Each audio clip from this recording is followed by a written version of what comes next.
So this is Lakeshore Cabin. Let's take a quick look and see what this thing is all about.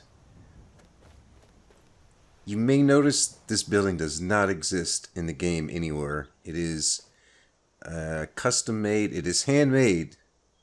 I don't really like to say custom made. I guess that's accurate, but it is made with vanilla assets. These aren't resources. These logs exist in the game, and this house is literally built one log at a time from the ground up. There are literally hundreds of logs built into here. And I did that to get the look I wanted. But there are hundreds of logs stacked in here. It got a little tricky getting around windows and doors. You can see this window right here on the ground floor is not quite centered. That's why. It's just the way things have to go. Over on this side we have the alchemy garden. Most of the plantable soils are here. There are 24 here, but not all are here. There are 4 on the front. Those 2 planters and 2 right down there. And there's also 2 on the back deck and 2 on the side. Go take a look at this area. There's one of them. There's another one there. Of course, we have a dock with the lantern down here. I didn't put a boat here because there is a critter spawn location right out there, which means we'll be able to grab fish and dragonflies. And we got another deck over on this side. 2 more plantable soils. A total of 32. That should just about cover everything for you. There is an entrance on each side of the house. On this side of the house, the entrance is right there, which goes directly into the basement. But we'll go in the front door and take a look in there. Also notice that we do have smoke coming out of the chimneys. Nice little effect there. And out here, this is where those skeletons usually spawn. There's like 6 graves out here. So I replaced it with something a little more pleasant to look at. But I kept the nightshade.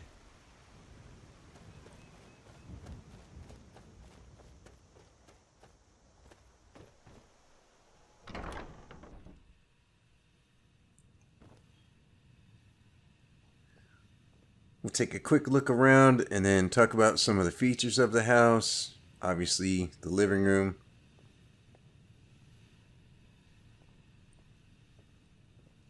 A couple of dagger displays here. There's some weapon racks and a weapon plaque. That's actually a shield plaque over by the back door. And over here, we got some more weapon racks and another shield plaque.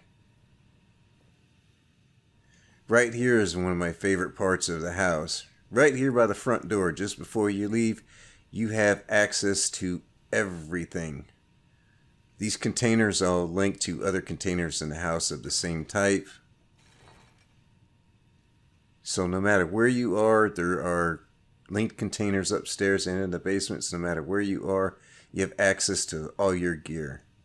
Armor, staff storage, you got weapons, your crafting supplies, documents, ingredients, wardrobe, potions, soul gems, jewelry, keys. I just added that one at the last minute. There's also these 3 shrines right here. I always forget what they do, so I put a little potion bottle next to them. And this one's got a red bottle. This one gives you plus 25 health. This one's got a little Restore Magicka potion next to it. So that lets me know this one gives me a plus 25 Magicka. And Kinnereth gives plus 25 stamina. We'll talk about these containers a little bit more in a minute. But let's continue to take a look around the rest of the house. The dining room. Not that you're going to use it much, but I figured it's got to have one. A bar with plenty of booze because, you know, it's a bar. Duh. And we have functioning oven, cooking pot. Everything you see in here is static. And I mean everything. All this stuff is static. Everything up here is static. At least those hanging things. All this stuff on the table is static. All these bottles, they're all static. So nothing's going to go moving around. See, nothing moves. Got a food barrel if you do like to collect and hang on to food. There are a few things like, well, I can't think of the name of that one right now. Elsewhere Fondue, I think is what it's called. It's pretty helpful. Everything out here is static as well. Everything on the shelves. Upstairs, this is, oh yes, I really need to point this out. That sword is also static, so nice try, but you're not getting it. The stairs right here are handmade. I'm quite pleased with these. They came out really nice. It is absolutely handmade from a whole bunch of pieces. The railings are made from the same piece I built the walls out of. I just shrunk them down, and there's probably 30 or 40 pieces in the railing. And the other piece is just another type of cut log. So this came out quite well. I'm very happy with that. Nice view from up on the loft. And down here is the spare bed for a follower. Although I haven't had a follower in here. I think you need a mod to get them to actually live here. So I haven't tried that yet. But the ownership is set to player faction. So if they're a follower, then they should be in your faction and they should use it. So in here's the library. Got several of these Winterhold bookcases.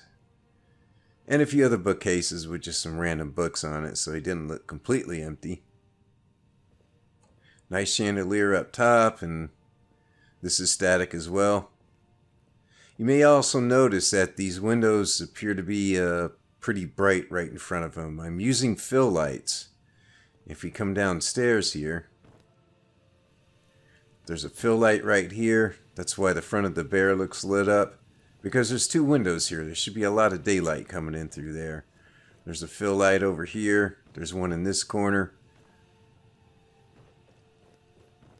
There's one here. And there's one over here. That's what's providing a lot of the light in here right now. And you'll notice that the windows are also very bright. In the evening, these windows will go dark and the fill lights will go out. And then I have other light sources, and we'll take a look at that. I have other light sources around all these chandeliers and the fireplace where they're going to come on and they're going to get real nice and orangey bright. And we'll see that a little bit later on. It's a real nice effect because the fill lights will go dark, the windows will go dark, and the other lights come on. It's a really nice effect. Very immersive. And in here is the player's bedroom. Nothing much, but you get your own little fireplace.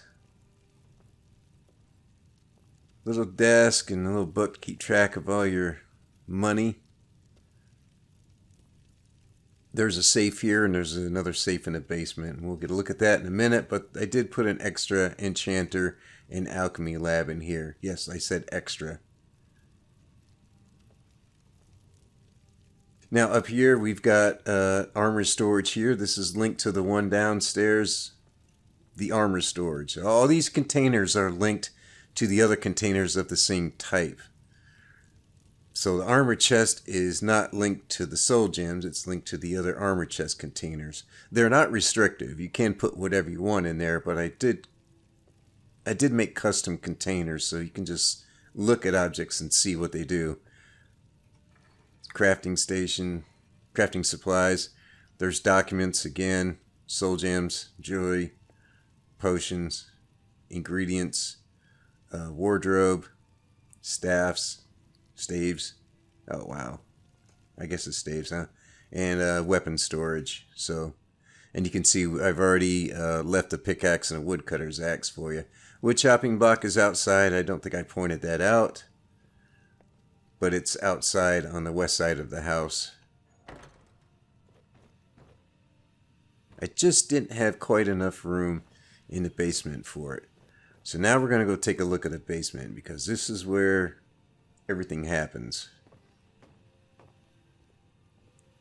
You're going to spend a lot of time down here. And the first thing you notice is this custom staff enchanter. Now, I haven't tried to make a staff with this thing, but I'm going to assume it works because it does show up. So,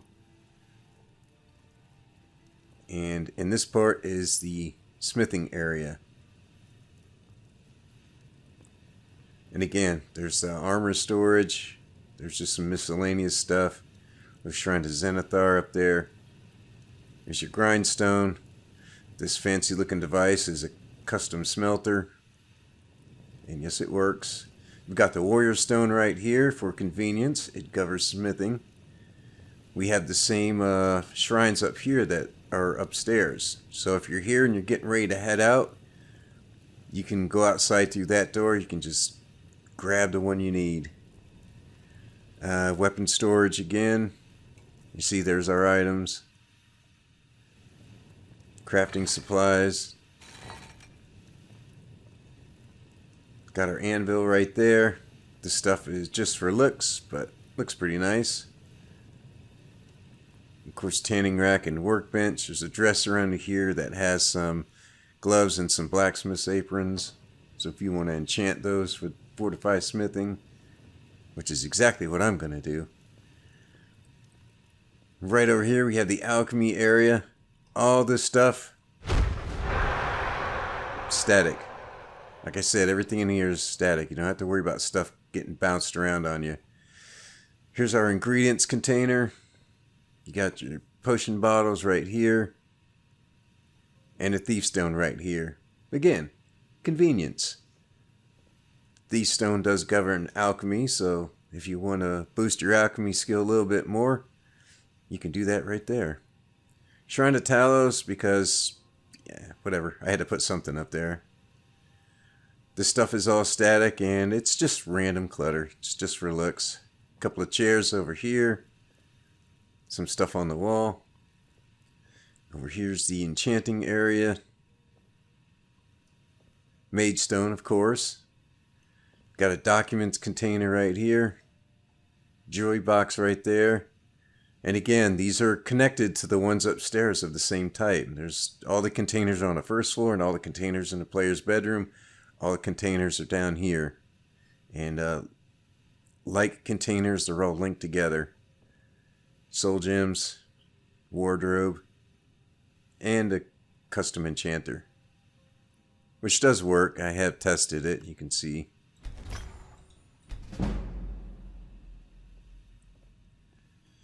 This is a broom closet that does not have a broom. Okay, it's a storage closet. I had to put something under the stairs, so. And we have the armory. Came out pretty nice. I had to make some alterations during the making of it, but it came out pretty nice. Everything on here has been tested. All the mannequins have been tested. Everything's working as it should.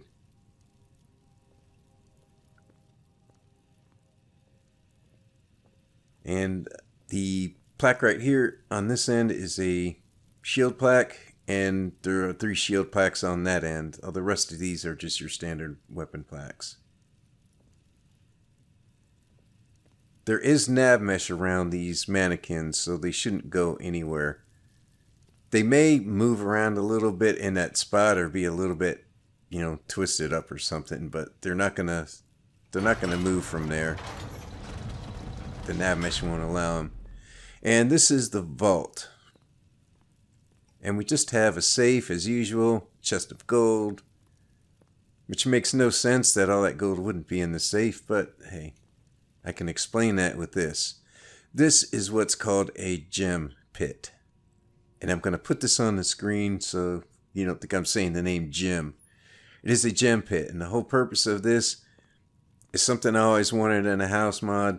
A place where you can drop gems on the floor and just see how big a collection you can get. And not have to worry about them getting kicked around the entire house. They're trapped in here. They're not going anywhere. And my current character has probably 30 or so gems. I can't wait to drop in here and get my gem collection going. That's it. That's all it is. A pit for gems. It's a gem pit. I'm telling you, I'm starting a trend here. You're going to see pretty soon every house mod is going to start including gem pits. Well, I think that pretty much covers all the features of the house. Having all these containers. You can see there's the stuff is here just like upstairs. All containers the same type linked together. Everything in here is static. Oh, we have to wait till the evening. Let's see. I think 6 hours will probably do it. Here, let's stop it here. As you can already see, it's getting less bright in here and the windows are turning orange. And you can see that we're getting a little bit of a light around these chandeliers and candles and such. Let's wait another hour. So the windows are almost dark. There's still a little bit of orange there. The fill lights are out now. And we got a lot more orange glow around these chandeliers. And we're getting a little more illumination from the fireplace now. Maybe we can see the lighting in here looks different. Wait one more hour. You can see this is how it looks in the evening now. The windows are pretty much dark. The fill lights have gone out and the other light sources have come on. Which gives a nice atmosphere, nice ambiance. I think those light sources really help enhance the look of the logs. But that's just me. Yep, got a door here. It goes right outside of the alchemy garden. Nice and convenient. Matter of fact, there's something else we need to show. Okay, these windows will turn yellow at night. And normally what you have to do is leave the cell and come back. The light sources out here, they will come on in the evening just like the ones on the inside. So they're out during the day, but you can see that's kind of lit up. The snow isn't really helping. And there's a light source here by the statue. It's not very bright, but it doesn't need to be. I just want her to kind of look like she's glowing a little bit, and I think it's doing that. Hang on. Let's head to the Guardian Stones.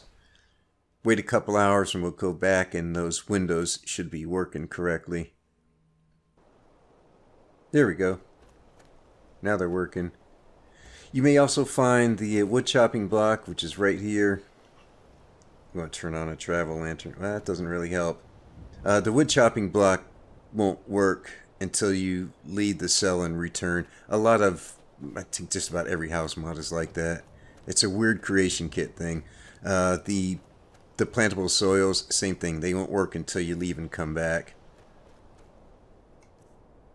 So now I could plant something if I had something, but that's going to do it. All the windows are like this. They're all lit up nice and yellow. And the ones on the back here, you can see we've got some illumination now around these lanterns and the one out there at the end of the dock. Windows out here are glowing yellow. And the same here.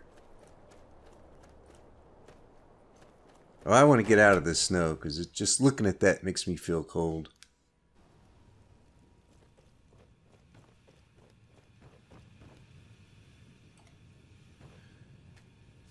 Alright, might as well sit down here and enjoy this nice warm fire. That's going to be it. Thanks for watching. Any questions or comments? This mod is now on the Nexus, so Lakeshore Cabin.